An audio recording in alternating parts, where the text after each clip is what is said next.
Porque é muito comum a gente dizer assim, hoje eu ouvi uma pregação, tá, é bom ouvir uma pregação, mas existem pregações e existem mensagens. Dentro de uma pregação tem que haver uma mensagem, porque senão pregação por pregação fica tudo do mesmo tamanho. Agora, dentro de uma pregação pode haver uma mensagem dada por Deus. Essa mensagem que fala, essa mensagem que edifica, é essa mensagem que transforma. Glória a Deus. Então vamos ficar de pé para ler a Bíblia?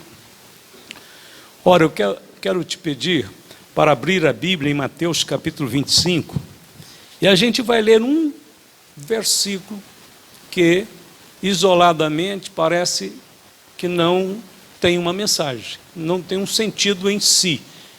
Até porque muitos versículos precisam mesmo ser lido o contexto dele, ou seja, o que vem antes e o que vem depois. Mas eu quero ler só este. É Mateus capítulo 25, verso de número 2. Porque você vai entender no decorrer da pregação. Então leiamos, pode ler comigo, que ele é bem curtinho.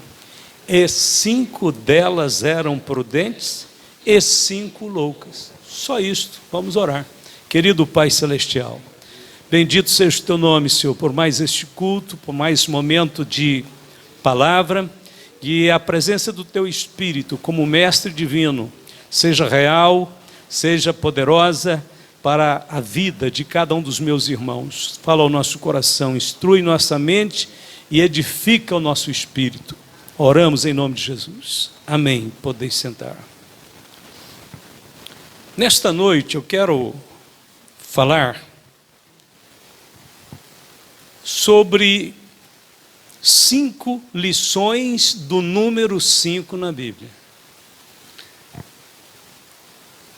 5 lições do número 5 na Bíblia. A Bíblia é um livro de grandes ensinos, não precisa nem dizer isto, né?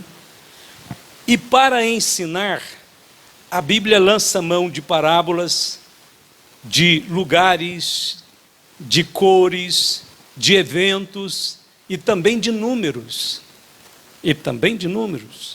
Então nós podemos destacar que a Bíblia tem, no geral, como base, fundamento, 5 grandes ensinos, e em torno deles, milhares de ensinos.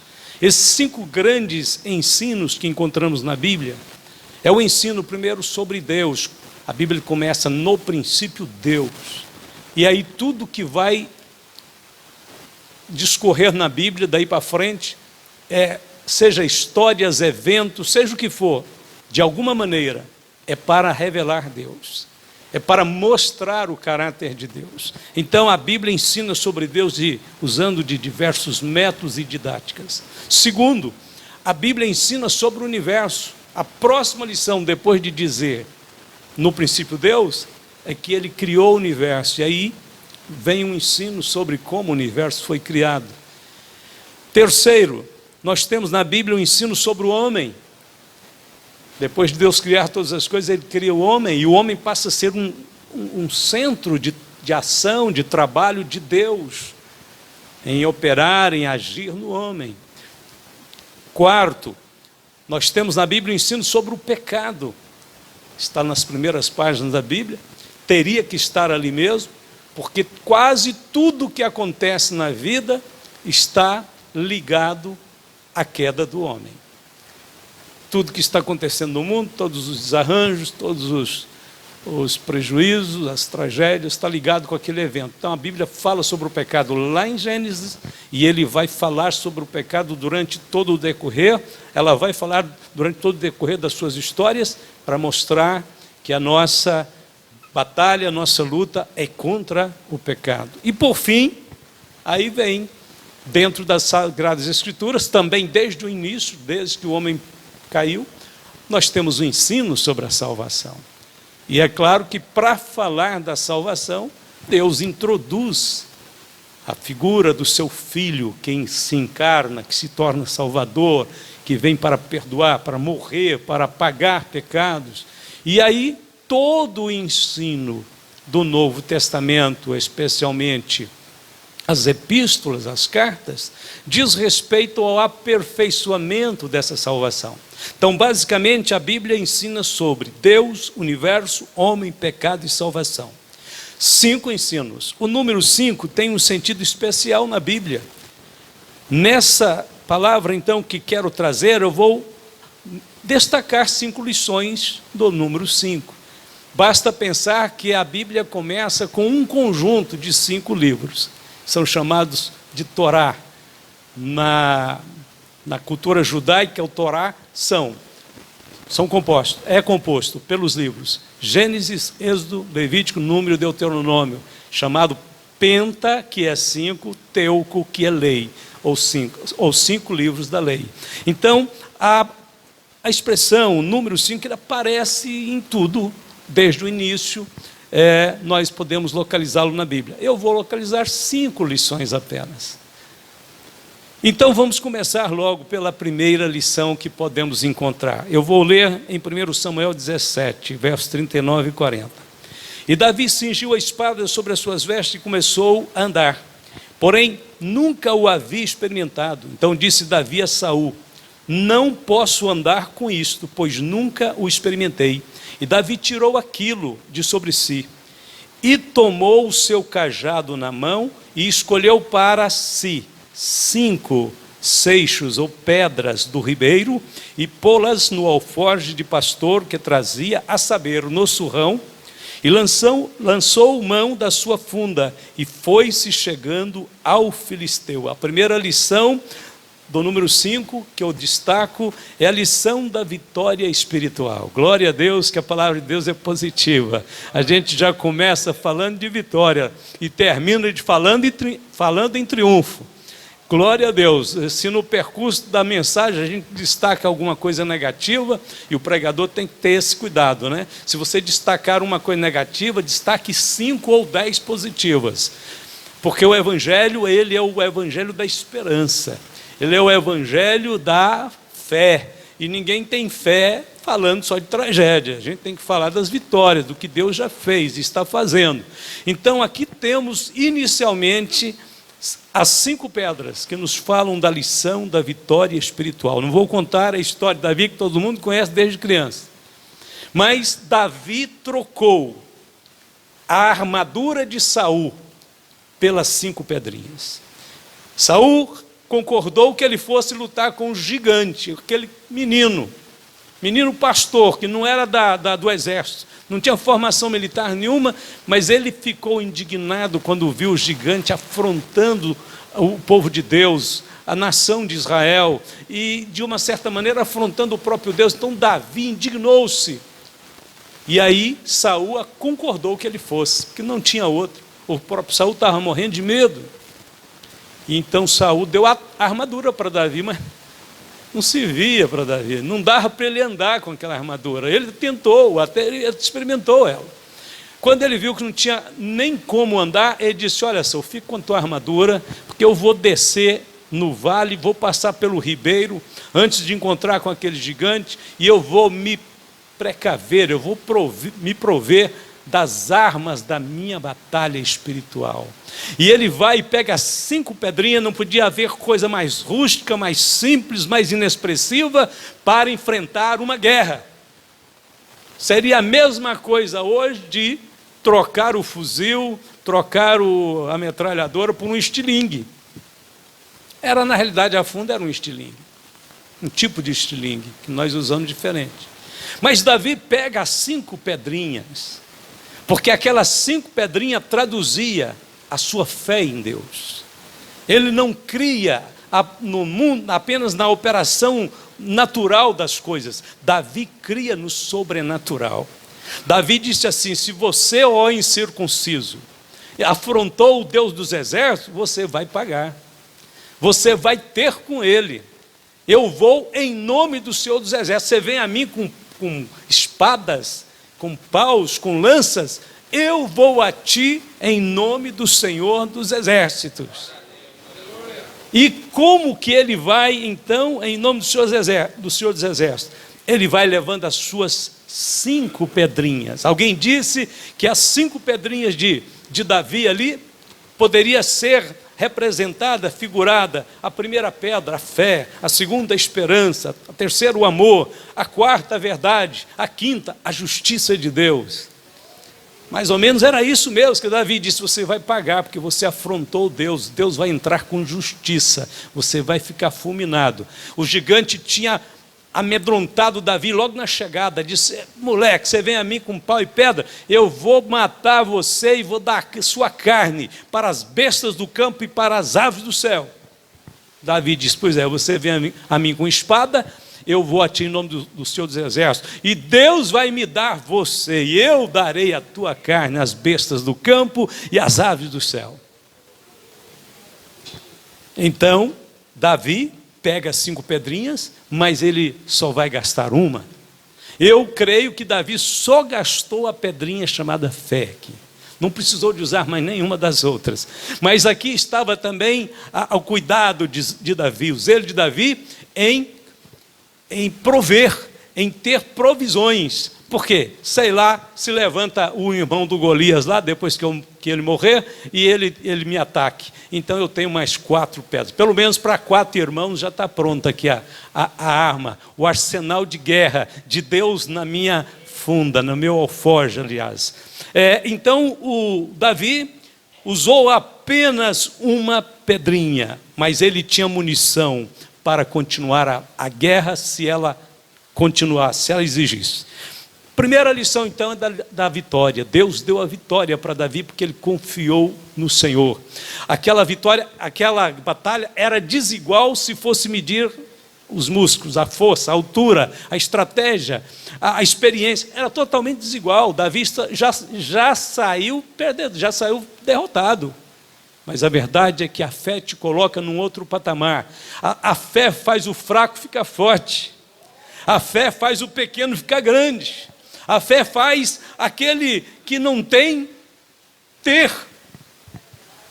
Este é o milagre da igreja que está sobre a terra. Esta igreja que enfrentou impérios com armas pesadas, com arenas, com gladiadores. Essa igreja sobreviveu, cresceu, fortaleceu e se projetou como o corpo de Cristo na terra, vai continuar até o arrebatamento e vai continuar sendo o luzeiro de Deus na terra. A única certeza que nós temos absoluta é de que a nossa grande arma tem sido a fé em Deus. Mas vamos para a segunda lição. A segunda lição, João capítulo 6, verso 9 e 10. Está aqui um rapaz que tem 5 pães e 2 peixinhos. Mas o que é isso para tantos? Disse Jesus: mandai assentar os homens. E havia muita relva naquele lugar. Assentaram-se, pois, os homens em número de quase 5.000. E você conhece a história. Jesus fez aquele tremendo milagre da multiplicação dos pães a partir de 5 pães. Aí vai guardando a lição. Esta lição aqui é da provisão milagrosa de Deus para a nossa vida material. Isso aqui é uma lição específica. Vai lembrar, é claro, os milagres da época de Elias, de Eliseu, que os profetas multiplicavam o azeite da botija e a farinha da panela. Quando Jesus chegou neste mundo pregando, alguns o confundiram dizendo: é Elias, é algum dos profetas. Por quê? Porque o Senhor repetia e fazia com muito mais amplitude os milagres do passado. Israel tinha vivido um tempo áureo de milagres, desde a saída do Egito, desde os ministérios de Elias e Eliseu, mas depois eles foram sofrendo uma baixa, uma diminuição, um ceticismo. E quando João começou a pregar, e João não fez nenhum milagre, João só ecoou a voz da profecia que fazia estremecer o coração dos homens, preparando o caminho do Senhor. Porém, quando Jesus se manifesta, a Bíblia diz que todo Israel percorria Jesus todas as cidades circunvizinhas, e a sua fama correu por toda a Síria, Judéia e Samaria, e traziam-lhe enfermos, doentes, perturbados, e a Bíblia diz: e ele com sua palavra curava e sarava todos. Então o ministério de Jesus foi um ministério de milagres, de grande poder. E no meio dos milagres, Jesus demonstra que Ele é o Deus provedor de milagres para a nossa área material. Quando Ele multiplicou os pães ali, e Ele deu para o povo comer, ali não precisa de, se quiser fazer aplicações, pode fazer. Mas literalmente, a mensagem quer dizer só uma coisa: Deus vai te dar o pão de cada dia. Deus vai te dar a roupa, Deus vai te dar o calçado, Deus vai te guardar neste mundo, Deus vai te guiar até o último dia nessa terra. O Senhor é fiel para com aqueles que o servem. Portanto, não fique desesperado. A ordem do Senhor é uma só: buscai em primeiro lugar o reino de Deus e a sua justiça, e todas, quando diz todas, está incluindo o pão de cada dia, a roupa, o agasalho, a habitação, o pagamento do talão de água, de luz, do imposto, de tudo quanto está em torno da nossa sobrevivência, da nossa vida material, do nosso bem-estar, do nosso descanso. Então as outras coisas serão acrescentadas. Só tem uma coisa que nós não podemos, aliás, duas coisas que nós não podemos omitir. Primeiro, dar prioridade ao reino de Deus. Antes da diversão, antes do passeio, igreja. Igreja, culto, adoração. Antes de qualquer coisa, vai buscar a Deus, vai confiar no Senhor. É reino de Deus em primeiro lugar. Pense em primeiro lugar numa igreja forte. A minha igreja vai ser forte se eu estiver lá. Minha igreja vai ser forte se eu estiver junto. Minha igreja vai ser forte se eu estiver presente. O reino de Deus está aqui. Essa é a forma visível do reino de Deus. Nós estamos buscando o reino de Deus, então não vamos omitir. Deus está prometendo acrescentar tudo, se nós cuidarmos do seu reino. A segunda coisa que não podemos descuidar no âmbito da provisão milagrosa de Deus, que depende dessa nossa atitude, é esta palavra de Paulo em 2 Coríntios 9. Ele diz assim: ora, aquele que dá a semente ao que semeia, Deus dá semente ao que semeia. Se você ainda não aprendeu a semear, e semear é dar, comece a aprender e a fazer, porque a lei da semeadura e da colheita funciona no mundo material e no mundo espiritual. Quem semeia, colhe. Quem semeia sempre colhe mais do que semeou, e há sempre um tempo entre a semeadura e a colheita, e então a semeadura garante para você algo grandioso. A lei da multiplicação já está na semeadura. Uma semente que é plantada não nasce mais sozinha uma semente, nasce centenas. Então, semeie. Aquele que dá semente é o que semeia. Até a semente que você planta não é sua, é de Deus.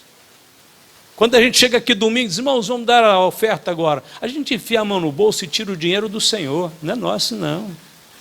Foi Deus que te deu força para ganhar aquele dinheiro. Foi Deus que te deu inteligência. Foi Deus que te ajudou. Foi Deus que esteve com você. Então nós enfiamos a mão no bolso, não pode falar assim: vou dar o meu dinheiro para Deus. Você está fazendo é o seguinte: vou dar o dinheiro de Deus para Deus. E aí, como você está dando, Deus diz assim: eu dou mais, eu dou outro, eu dou multiplicado aquele que semeia. Ora, aquele que dá semente ao que semeia e pão para comer, também multiplicará a vossa sementeira. A sementeira, você sabe, né? É o lugar onde a gente prepara as plantas para espalhar no canteiro. Você não pega de imediato a semente, às vezes, e joga direto no canteiro. Você põe numa sementeira. Sementeira é mais ou menos assim. Eu não sou da agricultura, não entendo nada, nunca morei na roça, mas pelo menos em horta é assim. Você faz a sementeira lá, e quando começa a nascer lá, vamos pensar na alface, né? Bem simples, aquela sementinha que você compra lá na loja, e você traz, põe na sementeira. Aí nasce aquele tantão de alfacezinha, aquelas. Você vai tirando elas e passando para o canteiro, né? A sementeira é a base de onde você tira. Deus deu semente e fez a sua sementeira. Aqui ele diz: multiplicará a vossa sementeira. Dali você faz dezenas de plantações e aumentará os frutos da vossa justiça. Para que Deus faz isso? Aí Paulo responde: para que em tudo enriqueçais. Deus quer que você tenha prosperidade. Para que em tudo enriqueçais para toda beneficência. Deus não quer apenas que você vá colocando dinheiro na conta ou no bolso. Deus vai te dar para você ter de sobra e continuar sendo bondoso, generoso, para toda beneficência, a qual faz que por nós se deem graças a Deus. Então, o processo é esse. Deus dá para quem semeia. Deus dá para quem é generoso. Deus dá para quem sabe administrar bens. Deus vai dar muito à medida que você souber dar muito. Glória a Deus. E é este o problema. Muita gente começa às vezes dando, depois começa a diminuir, depois para de dar. E olha aqui, a semeadura, cortando a semeadura, a colheita ainda vai mais alguns dias, porque já tem semente semeada às vezes no passado. Mas vai chegar uma hora que, se você não semeou de novo, não vai parar, não vai ter o que colher. O agricultor semeia todo ano para ter seus grãos, para vender, para ter o seu dinheiro no bolso com abastança. Por quê? Porque mal terminou a colheita, ele já está preparando para plantar mais novamente. Então assim estamos nós. Não pare, irmãos. Irmãos, você aprendeu a ser dizimista? Seja dizimista até o fim. Para no meio do caminho, não. Ah, pastor, eu gostava. Que gostava, que era. Nós somos de Deus. Nós sustentamos a obra do Senhor. O Senhor poderia fazer isso sozinho e ser privilégio que Ele nos deu. Ainda bem que Ele nos deu o privilégio, né? O privilégio de compartilhar. A gente vai compartilhar não somente, irmão, do trabalho com Deus, mas nós vamos compartilhar depois da glória de Deus.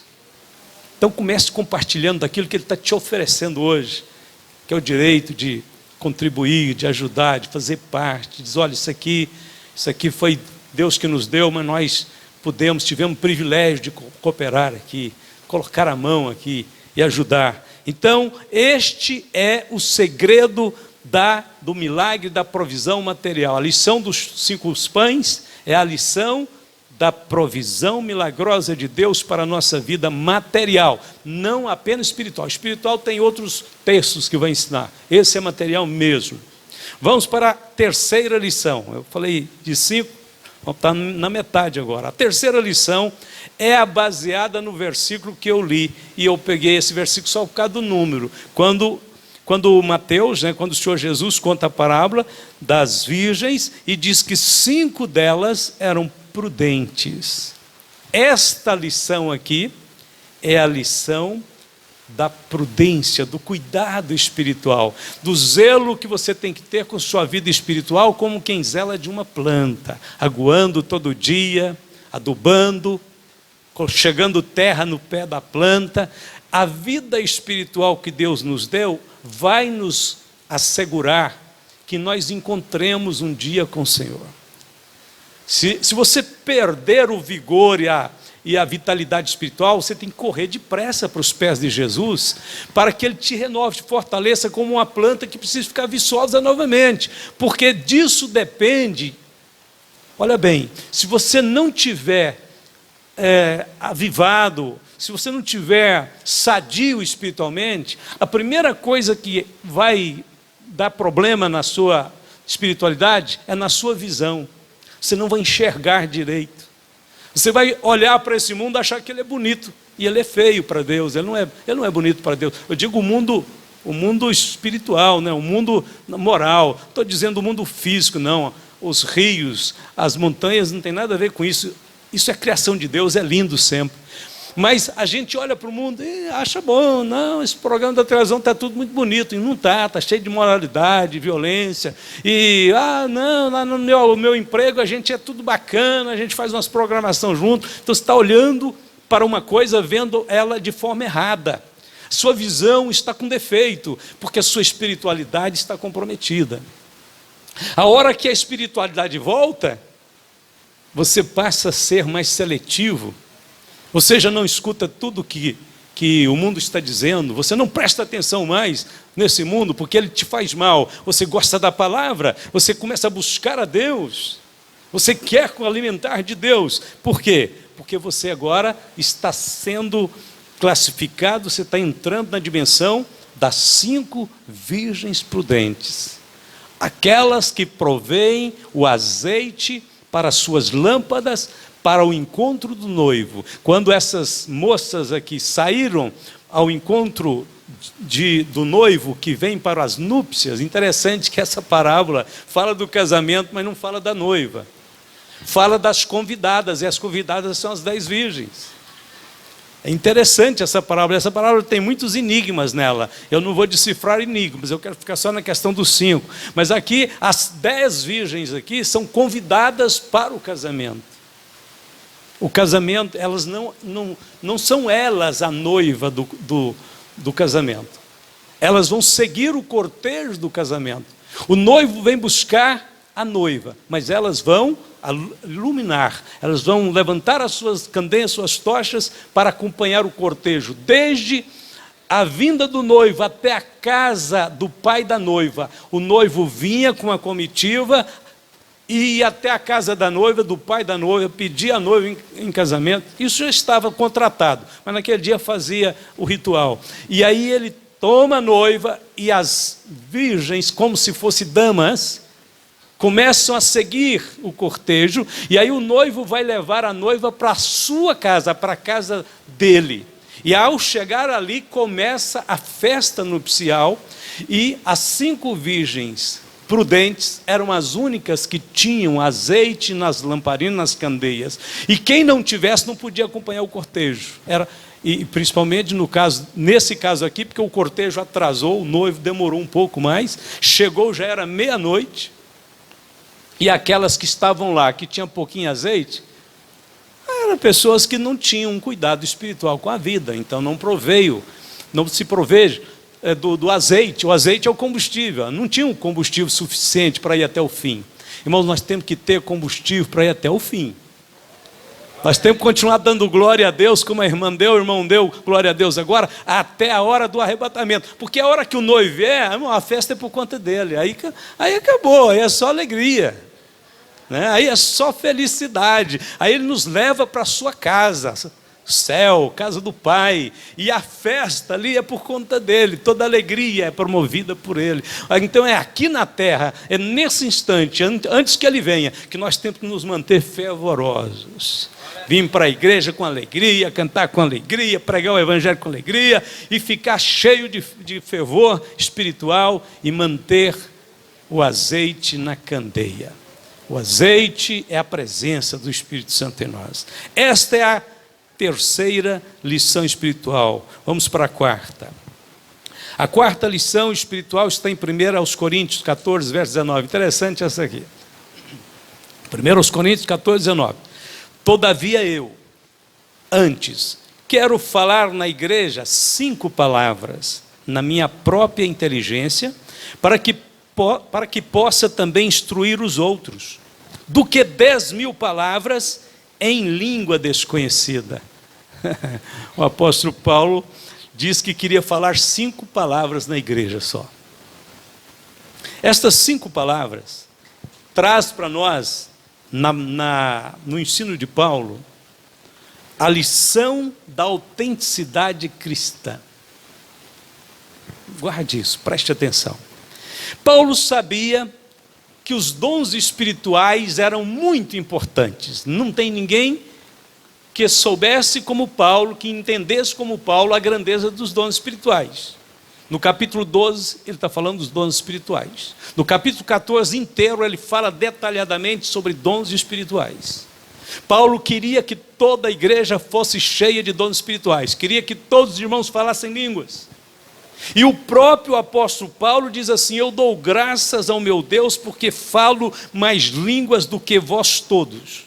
Então Paulo era um homem cheio de Espírito Santo, que começava a falar em línguas e falava em mistérios com Deus, e era cheio da plenitude do Senhor. Mas aqui Paulo está dizendo: porém, quando eu chegar na igreja, que eu estiver diante de vocês, eu quero falar só 5 palavras.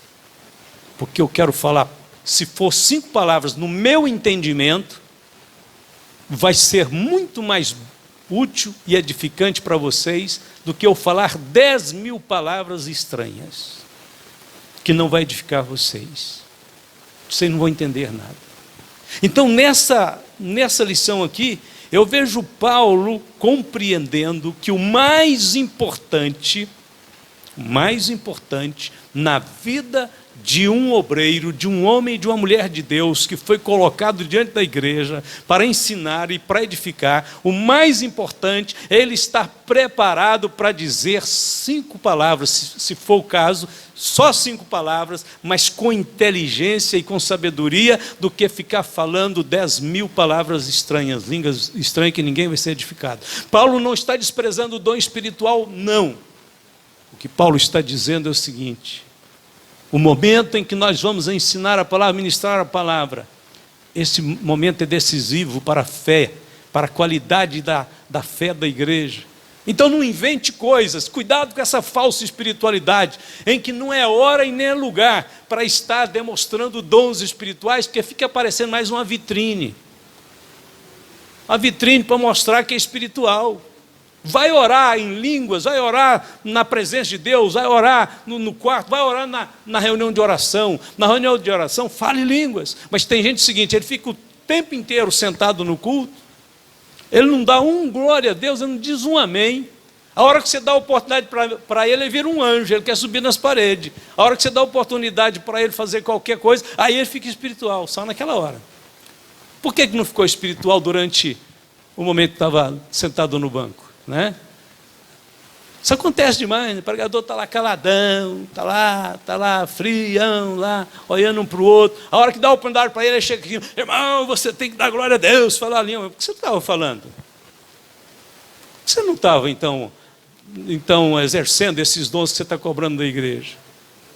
Falsa espiritualidade, a espiritualidade de palco, a espiritualidade de vitrine. Paulo está dizendo exatamente isso. Tem lugar para os dons espirituais na igreja, tem lugar para falar em línguas, tem momento para profetizar, tem momentos gloriosos dessa elevação espiritual, mas tem hora que é hora de falar coisas que o povo precisa entender, tem que falar inteligivelmente, com capacidade intelectual, tem que fazer as pessoas pensar, tem que levar as pessoas a refletir, a analisar a si própria, a conhecer a Deus. E neste momento, se você for autêntico e tiver só 5 palavras que edifica, diga 5 palavras, vai sentar, porque será melhor do que falar 10.000 que ninguém entende. Isso aqui é claro que é uma cobrança também para os pregadores, que às vezes fala e não diz nada. Um dos grandes pecados nossos de pregador é ficar repetindo uma coisa só a vida inteira. Às vezes você fala uma coisa só na mesma mensagem 5, 10 vezes. Passa para frente, irmão. Segue adiante. O povo já sabe isso. Vamos buscar Deus para dizer algumas coisas que o povo não está ainda entendendo, ainda não sabe. É lição para pregadores também. Nós somos pregadores, nós temos que aceitar que nós temos que melhorar. 5 palavras, fala da autenticidade cristã, e vamos logo para a última, para não tomar mais desse tempo. A 5ª lição do número 5 na Bíblia, aos Efésios 4, 11 e 12. E ele mesmo deu uns para apóstolos, outros para profetas, outros para evangelistas, outros para pastores e doutores. Contaram? São 5. Esta é a lição dos 5 ministérios. Que lição nós tiramos desses 5 ministérios que o Senhor Jesus disse que a igreja possui, que ele daria à igreja? Paulo está ensinando sobre isso. Esta é a lição do aperfeiçoamento dos santos para o ministério. Agora você pode dizer glória a Deus, né? É para você esses ministérios. Deus deu para o seu benefício, para aperfeiçoar os santos para o ministério. Todo crente que aceita Jesus Cristo de todo o coração e faz parte da igreja, está designado para ele 5 ministérios que veio do céu, que revestiu homens para tornar você um ministro, uma ministra. Ah, eu converti a Jesus Cristo para ser crente de banco. Não, primeiro, alguns falam nem crente, é membro de banco. Primeiro, porque membro de banco que eu estou vendo aqui é almofada, é tábua, é prego, é parafuso. E você não é membro de banco, você é um candidato ao ministério do reino de Deus. Não está escrito aqui, ó, querendo o aperfeiçoamento dos santos. Para quê? Para a obra do ministério, para que você se torne também um canal de Deus para a edificação do corpo de Cristo. Quais são então esses 5, ministérios do apóstolo? Apóstolo é aquele homem que Deus deu a capacidade para lançar fundamentos, não apenas para construir um templo. Não, o apóstolo não tem nada a ver com um templo. O apóstolo tem a ver com doutrina. Apóstolo não é aquele que construiu uma casa de oração, é aquele que construiu uma igreja de pessoas que creem em Deus. Ele lança o fundamento. Paulo diz que ele sendo apóstolo, ele sabiamente lançou o fundamento. E aí ele diz assim, outros edificam sobre o fundamento. E o fundamento que ele pregava era Jesus Cristo. Então ele chegava num lugar, pregava Cristo como o único caminho da salvação, como fundamento da salvação de Deus. E às vezes ele não tinha tempo de ensinar tudo, porque Paulo ficou pouco tempo em cada lugar. O lugar que Paulo ficou mais tempo foi Éfeso. Ele ficou 3 anos, não ficou na cidade 3 anos. Provavelmente ele ficou 2 anos na cidade e 1 ano fazendo viagens ali ao redor de Éfeso. Então, ele não ficou muito tempo. Em alguns lugares ele ficava semanas apenas. Mas ele lançava o fundamento e ia outros obreiros e edificava sobre o fundamento.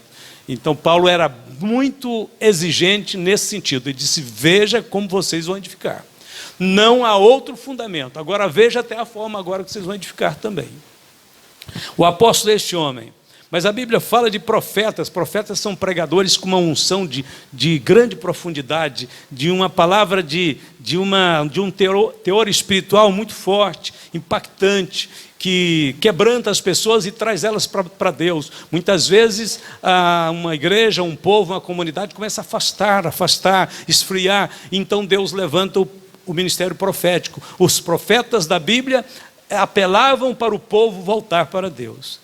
No Novo Testamento, o profeta também faz isso, dentro desta nova perspectiva de ministério, já não ofício.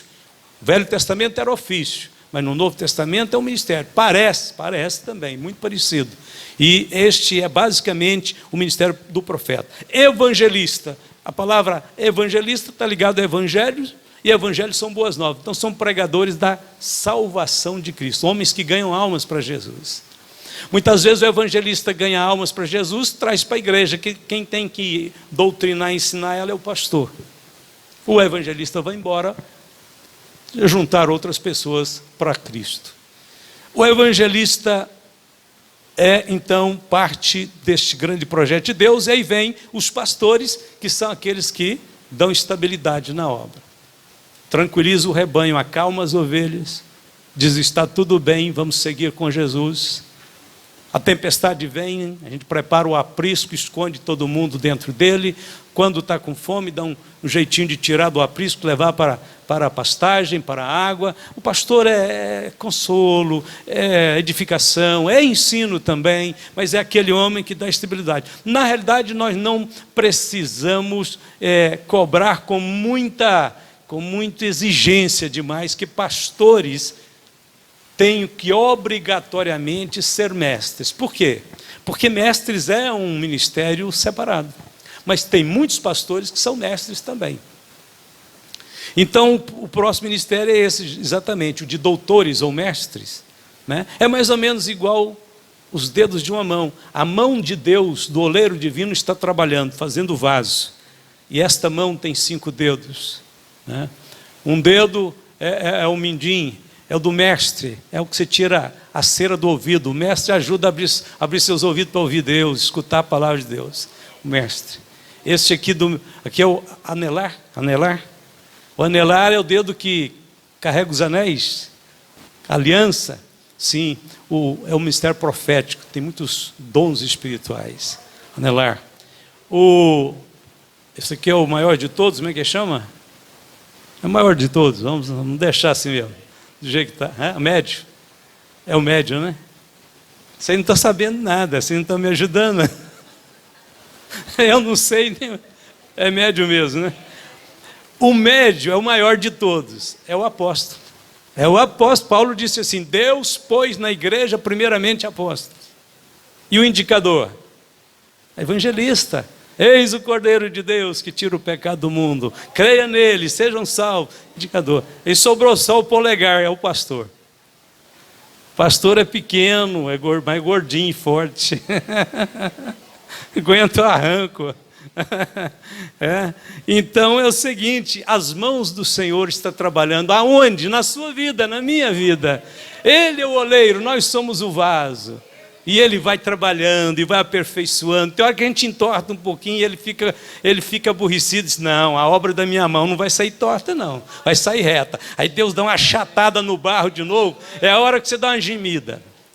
Ele dá uma achatada assim, diz: não, esse barro está meio rebelde.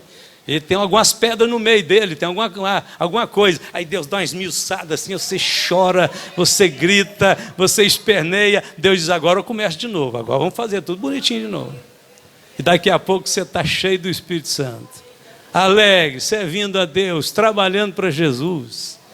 Por quê? Porque o oleiro não despreza, ele não joga o barro fora. Ele tira as pedras, a areia, as coisas que estão atrapalhando. Ele deixa só o que é bom. Mas ele não joga fora. A Bíblia diz que ele vai insistir e vai trabalhar até o fim. Para quê?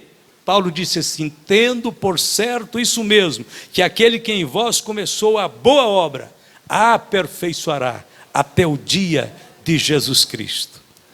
Finalizando, conclusão, o número 5 aparece na Bíblia 235 vezes, em 235 versículos.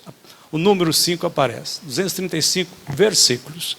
As suas lições, como nós já vimos aqui então, pode ser resumida em duas frases. Número 1, Deus é soberano, é Ele que está trabalhando.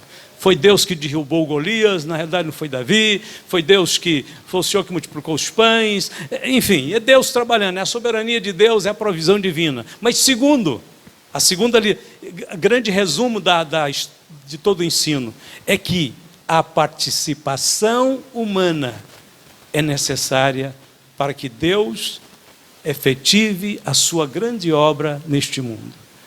Deus nos incluiu nessa tarefa e o privilégio é nosso de compartilhar com o nosso Deus esta grande obra que Ele está fazendo. Sabe por que nós podemos dizer que Deus nos incluiu?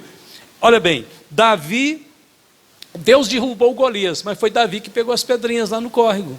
Foi Davi que teve aquela inspiração de dizer: eu vou rodar a minha funda e solto essa pedra, seja o que Deus quiser. E foi o que Deus quis. Deus levou a pedra onde Ele quis. Mas Davi teve que fazer aquilo, né? Davi teve que parar, pegar a pedrinha, fazer a sua parte.